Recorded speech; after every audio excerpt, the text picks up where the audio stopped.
నమస్కారం city news కి స్వాగతం. ఈనాటి వార్తా విశేషాలు. పదకూరుపాడు నియోజకవర్గంలో వైఎస్ఆర్ కాంగ్రెస్ పార్టీ 16వ ఆవిర్భావ దినోత్సవ వేడుకలు ఘనంగా జరిగాయి.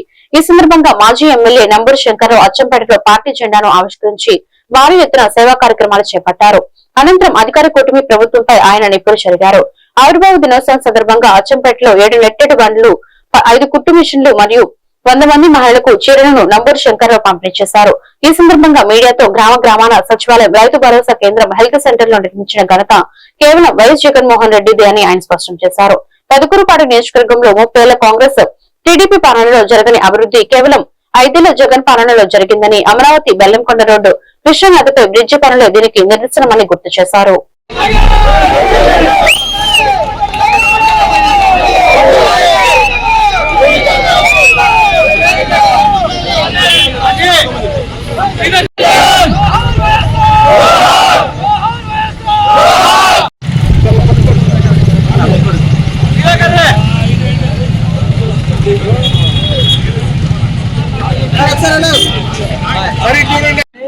మరి ఈరోజు మన రోసూరు మండలంలోని సందర్భం అందరికీ కర్తాల దూరంతో నినాదాలు ఇవ్వాలని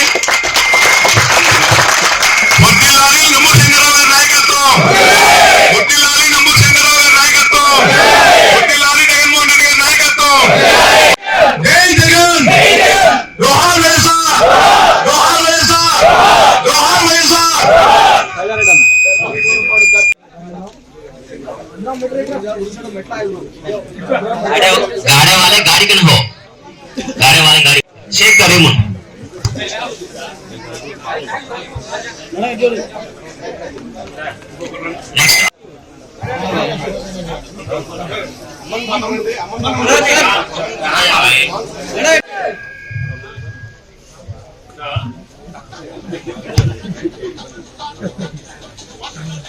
छोड़ डालो, अभी हो गया, ठीक है डालो।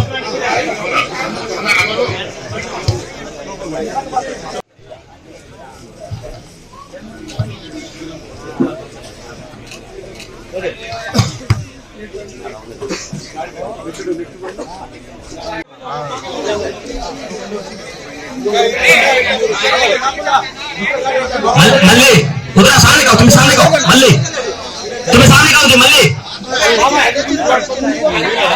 వైఎస్ఆర్ పార్టీ ఆవిర్భవించి మార్చి 12వ తారీఖున 16 వసంతాలు పూర్తి చేసుకున్న సందర్భంగా విజయపురి వైఎస్ఆర్సీపీ కాంగ్రెస్ పార్టీ గ్రామ కమిటీ అధ్యక్షుడు తంగిరాల రామిరెడ్డి మాట్లాడుతూ, మార్చి 12వ తారీఖున వైఎస్ఆర్ పార్టీ ఆవిర్భవించింది, అందుకని ఈ రోజున ఆంధ్రప్రదేశ్ రాష్ట్రంలో సువర్ణ అక్షరాలతో లిఖించాలని తెలిపారు. గత 5 సంవత్సరాల ప్రభుత్వ కాలంలో అందరికీ తెలిసే విధంగా పార్టీ అధ్యక్షులు వైఎస్ జగన్మోహన్ రెడ్డి చేసి చూపించారని, అలాగే మాచర్ల మాజీ ఎమ్మెల్యే పిన్నెల్లి రామకృష్ణారెడ్డి పార్టీ ఆవిర్భవించి పార్టీలో కొనసాగుతూ జగన్మోహన్ రెడ్డి ఆశయాలకు అనుగుణంగా నిలిచారని ఆయన మాట్లాడారు.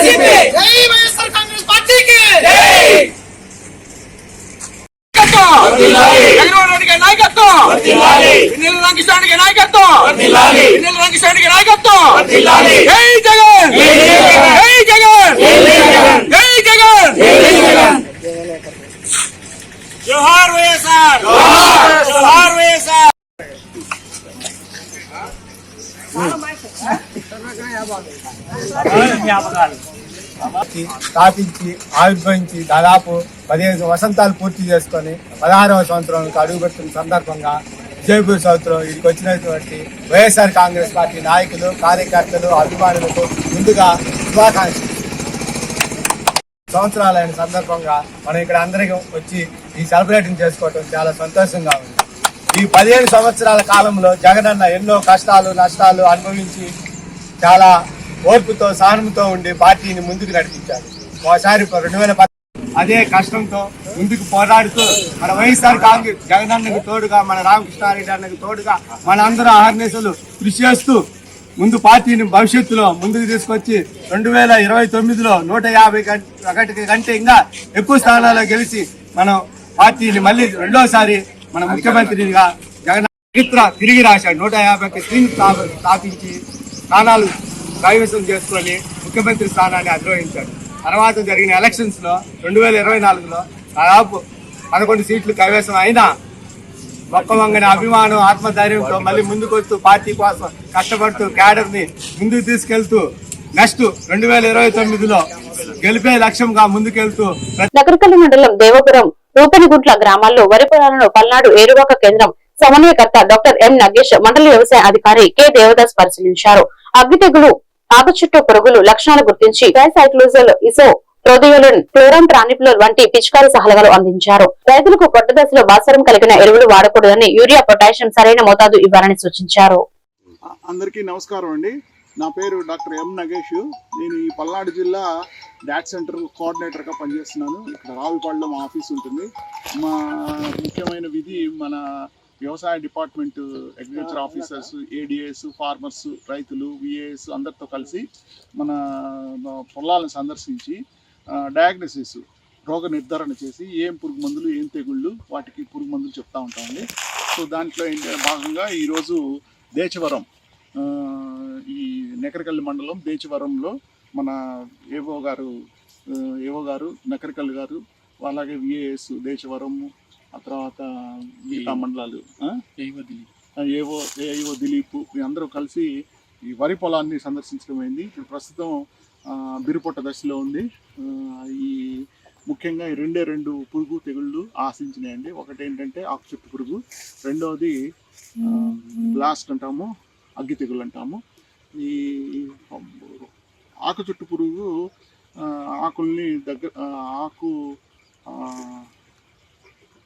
యొక్క ఇది షీత్ని దగ్గరగా చేసేసి రౌండ్గా చేసేసి లోపల నుంచి గీకుతూ ఉంటుంది, ఆకు ముడతను కలగజేస్తూ ఉంటుంది. సో అందువల్ల ఏంటంటే దానికి ఒక దుబ్బుకి ఒకటి లేదా 2 ఉన్నప్పుడు కార్టాప్ హైడ్రోక్లోరైడ్ అంటామండి. ఆ మందుని 2 గ్రాములు లీటర్ నీటికి కలిపి పిచికారీ చేసుకుంటే సరిపోతుంది. ఒక 10 దుబ్బులు, ఒక 5 దుబ్బులు, ఎకరంలో ఒక 5 దుబ్బులు చూసుకుంటే అక్కడక్కడ కనుక ఒక్కొక్క దుబ్బుకి ఒకటి లేదా 2 ఆకు ముడతలు గమనించినట్లయితే మనం ఈ కార్టాప్ హైడ్రోక్లోరైడ్ 2 గ్రాములు లీటర్ నీటికి పిచికారీ చేస్తాము. 2 గంటలు దాటిపోతే, సరాసరి 2 గంటలు దాటిపోతే దుబ్బుకి మనం ఈ కొరాజన్ అనే మందుని మనం పిచికారీ చేసుకోమని చెప్తున్నాము. ఎకరానికి 60 మిల్లీలీటర్ కొరాజన్. ఈ కూడా దాటితే కనుక అప్పుడు కింగ్ డాక్స్ అవి పిచికారీ చేసుకోమని చెప్తున్నాము. ఎకరానికి 150 ml. ఎంత వేస్తున్నారు? 100 ml వేస్తున్నారా? 150 ml వేసుకుంటే అది బాగా ఉద్ధృతి ఎక్కువ ఉన్నప్పుడే అది పిచికారీ చేసుకోవాలి. లేకపోతే ముందుగానే. పల్నాడు ప్రగతి చంద్రబాబు జయమని మాచర్ల శాసనసభ్యులు జూలకంటి బ్రహ్మానంద రెడ్డి ఉద్ఘాటించారు. మంగళవారం పొద్దుపోయే వరకు ఉండవల్లి సీఎం క్యాంపు కార్యాలయంలో ముఖ్యమంత్రి చంద్రబాబు నాయుడు అధ్యక్షతన జరిగిన పల్నాడు జిల్లా రివ్యూ మీటింగ్ కు సంబంధించిన వివరాలను బుధవారం ఆయన మీడియాకు వెల్లడించారు. ఈ సందర్భంగా ఆయన మాట్లాడుతూ ప్రశాంత వాతావరణంలో అభివృద్ధి జరగాలని సీఎం సూచించారని చెప్పారు. ప్రజా సంక్షేమం, ప్రాంతాల అభివృద్ధిని సమతాటిపై నడిపించాలని కోరారన్నారు. సాగు, తాగు, మౌలిక వసతుల అభివృద్ధి విషయంలో ఎక్కడా రాజీ పడకూడదని, ప్రణాళికలు సిద్ధం చేసి పంపితే వెంటనే నిధులు మంజూరు చేస్తానని చంద్రబాబు హామీ ఇచ్చారని ఆయన పేర్కొన్నారు.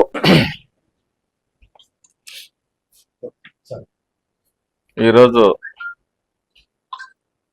జనరల్గా హాస్పిటల్ని తనిఖీ చేద్దాము, అలాగే ఇక్కడికి వచ్చే పేషెంట్స్ అభిప్రాయాల్ని తీసుకొని హాస్పిటల్స్లో ఉన్న సౌకర్యాలు ఏంటి, మెరుగ్గా ఏమన్నా చేయాల్సినవి ఉన్నాయా, ఇక్కడ మరి పేషెంట్స్కి ఏ విధంగా ట్రీట్మెంట్ జరుగుతూ ఉంది, వసతులు ఎలా ఉన్నాయి, ఇవన్నీ కూడా మరి సోదరుడు వాసు గారు చైర్మన్గా ఉన్నారు, అలాగే డాక్టర్ గారు అందరూ ఉన్నారు.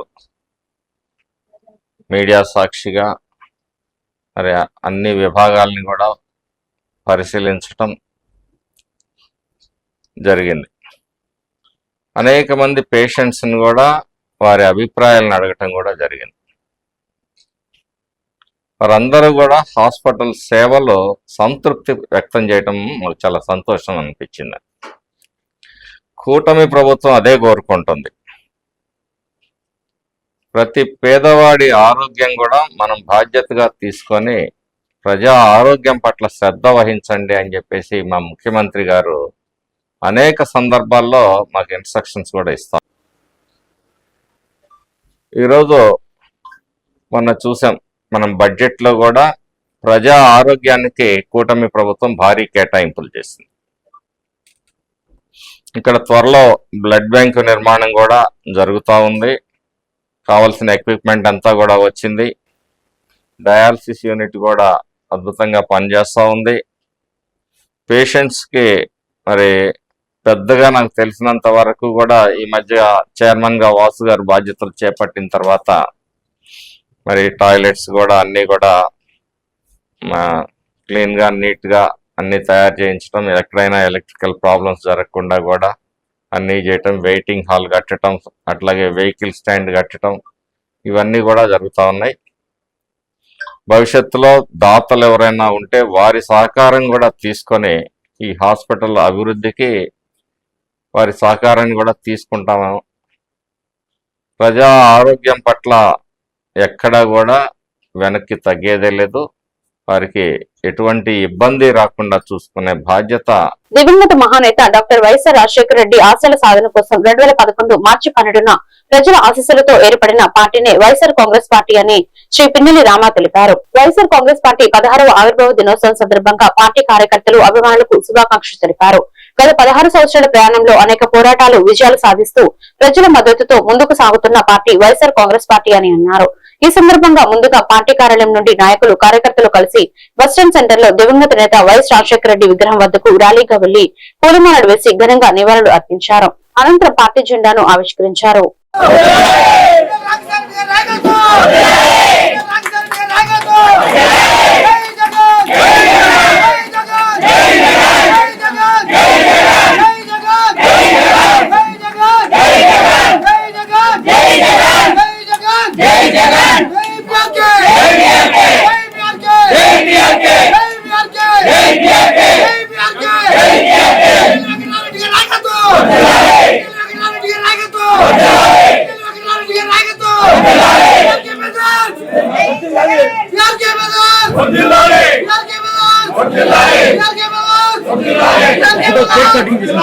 రంజాన్ సందర్భంగా ముస్లిం సోదరుల కోసం ఇఫ్తార్ విందు నిర్వహించేందుకు రాష్ట్ర ప్రభుత్వం నర్సరావుపేట నియోజకవర్గానికి 5 లక్షలు మంజూరు చేసినట్టు ఎమ్మెల్యే డాక్టర్ చంద్రవాడ అరవింద్ బాబు తెలిపారు.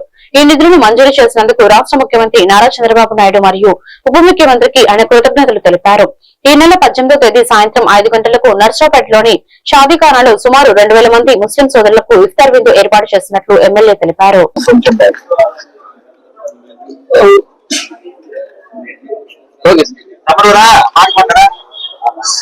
సోదరులందరికీ రంజాన్ శుభాకాంక్షలు. అదేవిధంగా నర్సాపేట అసెంబ్లీ సెగ్మెంట్ లో ఉన్న ముస్లిం మైనార్టీ సోదరులందరికీ రంజాన్ శుభాకాంక్షలు. మరి ప్రభుత్వం తరఫున దాదాపు మరి రంజాన్ ఇఫ్తార్ విందుకి 1.5 కోటి రూపాయలు మంజూరు చేయడం జరిగింది. ఒక నర్సాపేటకి 5 లక్షల రూపాయలు మంజూరు చేశారు. రేపు 18వ తేదీన షాదీఖానాలో సాయంత్రం పూట ఇఫ్తార్ విందు ఇవ్వడానికి మరి నర్సాపేట నుంచి కలెక్టర్ సిద్ధంగా ఉన్నారు కాబట్టి దాదాపు 2000 మంది ముస్లిం సోదరులు దీనికి హాజరవ్వాలి. మరి వారందరూ కూడా ఇన్విటేషన్ పంపుతాము. అందువల్ల ఈ రంజాన్ మాసంలో ఇఫ్తార్ విందు కోసం కానీ ప్రభుత్వం 5 లక్షల రూపాయలు మనకి నర్సాపేట కేటాయించడం జరిగింది కాబట్టి మరి ప్రభుత్వానికి, నారా చంద్రబాబు నాయుడు గారికి, పవన్ కళ్యాణ్ గారికి ధన్యవాదాలు తెలియజేస్తున్నాం. నర్సరావుపేట నియోజకవర్గ అభివృద్ధి మరియు పేదల సంక్షేమమే తన ప్రధాన ధ్యేయమని ఎమ్మెల్యే డాక్టర్ చంద్రవాడ అరవింద్ బాబు తెలిపారు. ప్రజాసేవలో ఎల్లప్పుడూ ముందుండే ఆయన నాయకత్వంలో నియోజకవర్గం అభివృద్ధి దిశగా ముందుకు సాగుతుందని స్థానిక నాయకులు పేర్కొన్నారు. ఈ సందర్భంగా గురువారం తన కార్యాలయంలో 47 మంది లబ్ధిదారులకు సంబంధించిన 28,77,774 విలువైన ముఖ్యమంత్రి సహాయ నిధి చెక్కులను ఎమ్మెల్యే డాక్టర్ చంద్రవాడ అరవింద్ బాబు స్వయంగా అందజేశారు. ఆర్థిక ఇబ్బందులతో వైద్య చికిత్స పొందుతున్న ప్రజలకు ఈ సహాయం ఎంతో ఉపయోగపడుతుందని ఆయన తెలిపారు.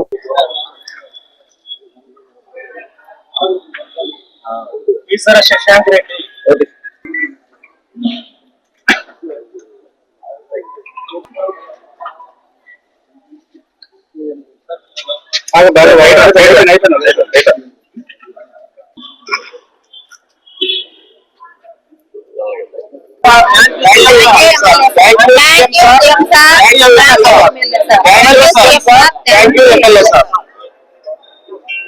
సరే, థ్యాంక్ యూ అమ్మా. మీడియా సోదరులందరికీ ధన్యవాదాలు.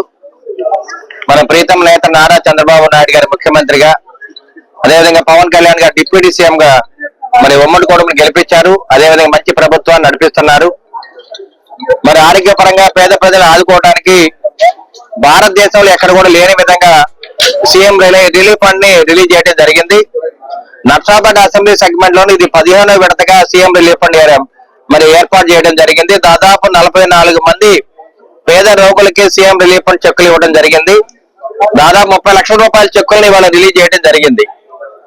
భారతదేశంలో ఏ రాష్ట్రంలో కూడా ఇటువంటి ప్రక్రియ లేదు.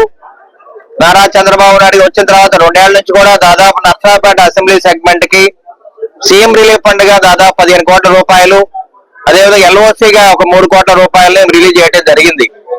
అంటే పేద ప్రజల కుటుంబాలు బాగుండాలి, ఆరోగ్యం బాగుండాలి, అదేవిధంగా ఆర్థిక పరంగా బాగుండాలనే ఆలోచనతో ఆ కుటుంబాలు సంతోషంగా నవ్వుతూ ఉండాలనే ఆలోచనతో మన ప్రీతం నేత నారా చంద్రబాబు నాయుడు గారు, పవన్ కళ్యాణ్ గారు మరి ఆరోగ్యశ్రీ ప్రక్రియను ఏర్పాటు చేయడం జరిగింది. సీఎం రిలీఫ్ ఫండ్ ఏర్పాటు చేస్తున్నారు. అదేవిధంగా వికలాంగులకు కూడా మరి పెన్షన్ ఇవ్వడం జరుగుతుంది. మరి ఆరోగ్యపరంగా బాగలేని పేషెంట్లకి, కిడ్నీ వ్యాధిగ్రస్తులకు 10,000 రూపాయలు నెలల పెన్షన్ ఇస్తున్నాము. అదే మరి bed patients, complete physically handicapped పేషెంట్లకు కూడా 15,000 రూపాయలు మంజూరు చేయడం జరుగుతుంది. మరి పక్షవాతం వచ్చిన వాళ్ళు కూడా 10,000 రూపాయలు మంజూరు చేస్తున్నాము. ఈ విధంగా మరి ఇమాములు కానీ, ముజావర్లు కానీ, మరి చర్చిల ఫాదర్లు కానీ వీళ్ళందరూ కూడా ఉపకార వేతనాలు కూడా ఏర్పాటు చేయడం జరిగింది. కాబట్టి మరి ఈ ప్రభుత్వం మంచి ప్రభుత్వం. మరి పేద ప్రజల పక్షాన మరి నిలబడి అందరూ కూడా ఈ సీఎం రిలీఫ్ ఫండ్ కార్యక్రమాలు ఏర్పాటు చేస్తూ ఎల్ఓసీలు, అదేవిధంగా ఎన్నో కార్యక్రమాలు చేస్తున్నారు. దాదాపు ఎల్ఓసీ ఒక్కొక్కసారి 30 లక్షల రూపాయలు ఎల్ఓసీ పెట్టినప్పుడు వాళ్ళకు కూడా 20 లక్షల రూపాయలు మంజూరు చేయడం జరుగుతుంది. ఇటువంటి ప్రక్రియ, మరి ఇటువంటి మంచి కార్యక్రమాన్ని భారతదేశంలో ఎక్కడ కూడా జరగట్లేదు. ఇటువంటి కార్యక్రమాన్ని అమలు జరుపుతున్న మన ప్రీతం నేత నారా చంద్రబాబు నాయుడు గారికి, డిప్యూటీ సీఎం పవన్ కళ్యాణ్ గారికి, నారా లోకేష్ బాబు గారు. నరసరావుపేట గోటప్పకొండ త్రికోటేశ్వర స్వామి టెంపుల్ దేవస్థానంలో ప్రసాదం నాణ్యతపై మీడియాలో వస్తున్న కొన్ని కథనాలు పూర్తిగా అవాస్తవమని దేవస్థానం ఈవో చంద్రశేఖర్ తెలిపారు. భక్తులకు అందిస్తున్న ప్రసాదం శుభ్రత మరియు నాణ్యత ప్రమాణాలను పూర్తిగా పాటిస్తూ తయారు చేస్తున్నామని ఆయన స్పష్టం చేశారు. దీనిలో ఒక భక్తుడి కోరిక మేరకు భక్తులు తీసుకొచ్చిన బియ్యాన్ని వాడటం వల్లనే తప్పు జరిగిందని ఆలయ అర్చకులు తెలిపారు. మరొకసారి ఇలాంటి పొరపాట్లు జరగకుండా చూస్తామని ఆలయ అధికారి తెలియజేశారు. సోషల్ మీడియా వేదికల్లో వస్తున్న తప్పుడు ప్రచారాలను భక్తులు నమ్మవద్దని ఆయన కోరారు.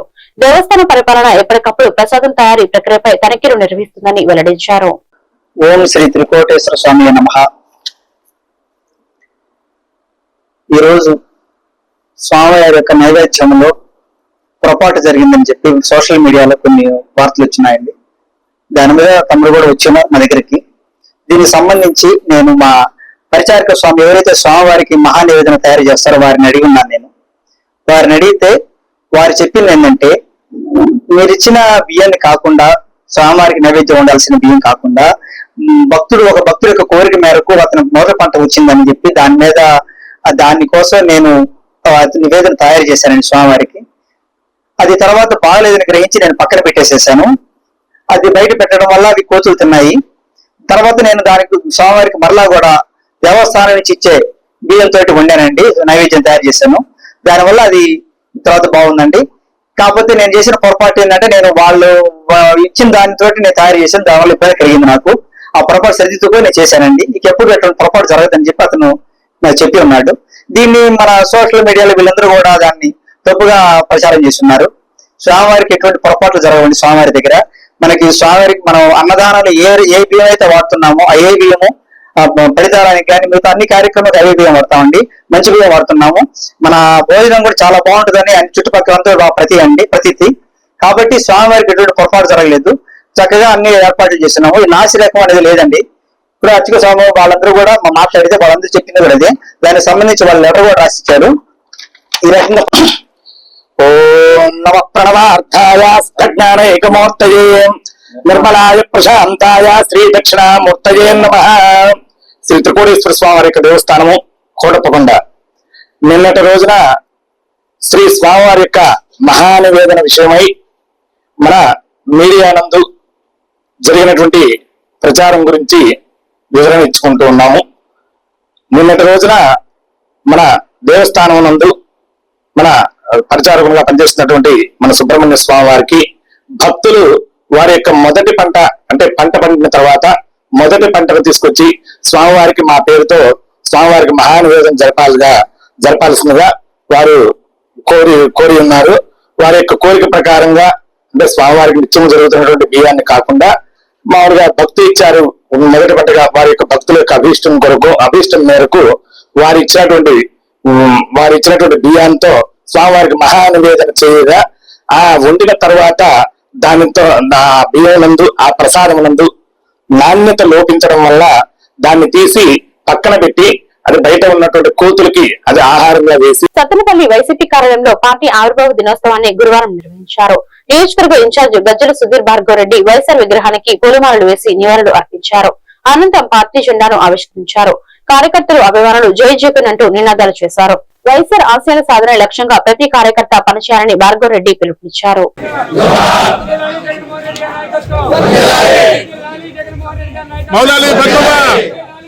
तुम्हें जरा बाजू सर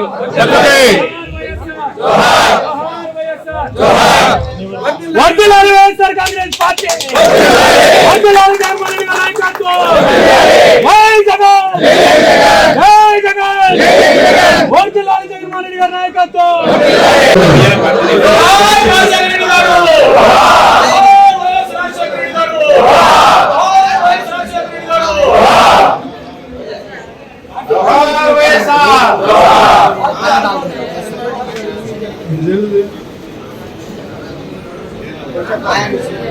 ఇది అన్నింటికి కుటుంబానికి గర్భ తిరిగి అవ్వాలని ఎన్నికలప్పుడు కూడా కానీ 2024 ఎన్నికలప్పుడు మళ్ళీ కోటి పెద్ద కోట అందరూ కలిసి దొంగ వాగ్దానాలు చేసి సూపర్ 6 సూపర్ 8 అని చెప్పేసి జనాలు మోసం చేసి ఇంకా రకంగా ఏడుగురు కానివ్వండి ఏ రకంగా కానీ అన్ని రకాలుగా జనాన్ని మోసం చేసి మళ్ళీ ఈ టీడీపీ పార్టీ కోడి పార్టీ ప్రభుత్వంలో వచ్చింది ఇక్కడ చూస్తున్నాము మన కార్యకర్తలు ఏ రకంగా చేసుకుంటే ఇబ్బంది పడతారో పార్టీ వైఎస్ఆర్సీపీ పార్టీ కార్యకర్తలు చాలు ప్రతి ఒక్కరిని ఏదో రకంగా చేసుకుని కానీ లేదా ఈ సోషల్ మీడియా కానీ ఏదో రకంగా ఇబ్బంది పెడుతూ ఉన్నారు.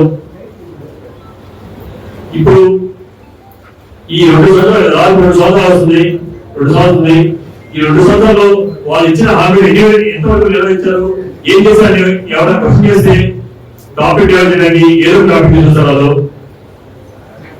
ఇంటర్ప్రిటని మన మెకానిజం కూడా ఉండలేదా లేదా ఏదో ఒకటి మనం ఈ హామీ చేసానికి క్వశ్చన్ చేయగానే ఒక ఏదో డైవర్స్ పాలిటిక్స్ లాగా టాపిక్ డైవర్ట్ చేసి పక్కన వస్తారు. వాళ్ళు 2 సంవత్సరాలు చేస్తారు ఎంత అదే ఇప్పటికీ సూపర్ 6 ఎన్ని హామీలు చేశారో మీరు చేసాం ఖచ్చితంగా పూర్తిగా చేసానికి వాళ్ళని ఒకరిని గుడ్డమే చేయించుకోమని ఎవరు చెప్పాలి. ఇంతకాలానికి ఏదో లింక్ పెట్టి అన్నిటి చేసిన పుణ్యైనా సరే పూర్తిగా సహసం చేశారు. నాకు తెలిసి వచ్చే కూడా ఏ హామీ పూర్తిగా ఈ సూపర్ 6 అవరోధాన్ని నేను అనుకోవట్లేదు.